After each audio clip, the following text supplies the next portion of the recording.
अघोरी कौन होते हैं और शमशान में क्या करते हैं, जाने अघोरियों की रहस्यमयी दुनिया के अनजाने पहलू। नमस्कार दोस्तों, एक बार पुनः स्वागत है आपका। आज हम जानेंगे कि अघोरी कौन है। इनकी वेशभूषा देख आमजन स्वाभाविक तौर पर डरते हैं, तो वहीं कुछ लोग श्रद्धा भाव से दर्शन करते हैं। लेकिन अघोरियों की रहस्यमयी दुनिया के अनजाने पहलुओं को जानकर आप हैरान रह जाएंगे। कुछ शब्द ऐसे होते हैं जो कानों में पड़ते ही एक ऐसी छवि को जहन में पेश करते हैं जिन्हें समझना थोड़ा मुश्किल हो जाता है, लेकिन ये आकर्षित करते हैं। अघोर या अघोरी शब्द के साथ भी ऐसा ही है।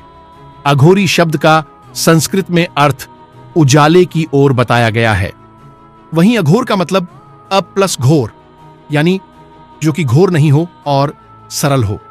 हालांकि इनका स्वरूप वास्तव में डरावना होता है, लेकिन अध्यात्म की भाषा में अघोर बनने की पहली क्रिया मन से घृणा को निकालना होता है।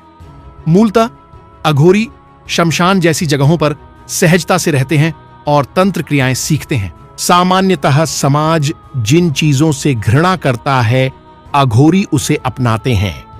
श्वेताश्वतरोपनिषद में भगवान शिव को अघोरनाथ कहा गया है। अघोरी बाबा भी शिव जी के इस रूप की उपासना करते हैं। बाबा भैरवनाथ भी अघोरियों के आराध्य हैं। आइए जानते हैं अघोरियों की रहस्यमयी दुनिया से जुड़े अनजाने पहलू के बारे में।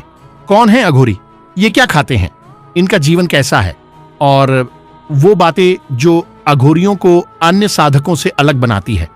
भगवान शिव को अघोर पंथ का प्रणेता माना गया है। शिवजी के अवतार अवधूत भगवान दत्तात्रेय को भी अघोर शास्त्र का माना गया है। अघोर संप्रदाय शिवजी के अनुयायी होते हैं। इनके अनुसार शिवजी स्वयं में संपूर्ण हैं और समस्त रूपों में विद्यमान हैं। जानिए अघोरियों के काम और साधना के बारे में। अघोरी खाते हैं कच्चा मांस। कहते हैं कि अघोरियों ने खुद इस बात को माना है कि वे शमशान में रहते हैं और अधजले शवों को निकालकर उसका मांस खाते हैं। हालांकि ये बात आम जनमानस को बहुत गंदी लग सकती है, लेकिन इसके पीछे माना जाता है कि ऐसा करना अघोरियों की तंत्र क्रिया की शक्ति को प्रबल बनाता है।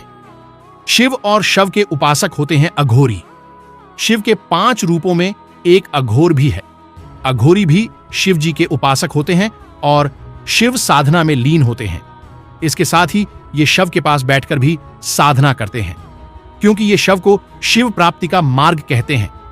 ये अपनी साधना में शव के मांस और मदिरा का भोग लगाते हैं।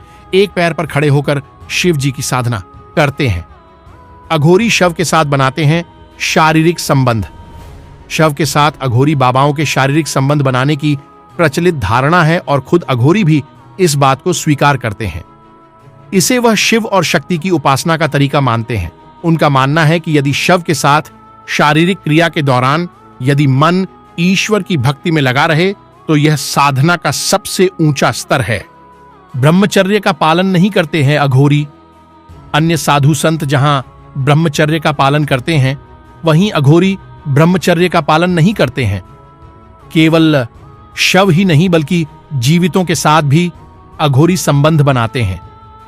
ये शरीर पर राख लपेटकर और ढोल नगाड़ों के बीच शारीरिक संबंध बनाते हैं। इतना ही नहीं, जब महिला का मासिक धर्म चल रहा होता है तब ये खास तौर से शारीरिक संबंध बनाते हैं। ये क्रिया भी साधना का ही अंग मानी जाती है। माना जाता है इससे अघोरियों की शक्ति बढ़ती है। नरमुंड धारण करते हैं अघोरी।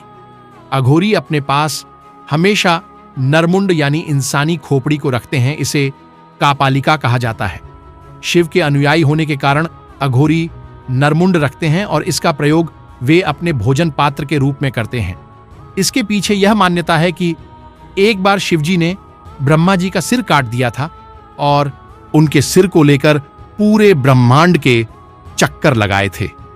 अघोरियों की रहस्यमयी दुनिया। अघोरी हिंदू धर्म का ही एक अंग है, इसीलिए इन्हें अघोरी संप्रदाय या अघोर पंथ कहा जाता है। अघोरी देश भर में हैं, लेकिन काशी और वाराणसी में सबसे अधिक अघोरी मिलते हैं। औघड़, सरभंगी और घुरे अघोरियों की ये 3 शाखाएं होती हैं।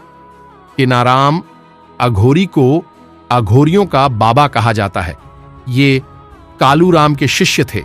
किनाराम बाबा अघोरी ने गीतावली, विवेकसार और राम गीता की रचना की।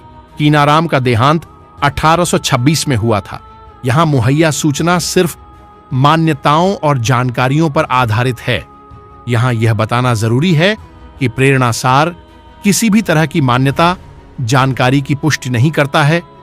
किसी भी जानकारी या मान्यता को अमल में लाने से पहले संबंधित विशेषज्ञ से सलाह लें।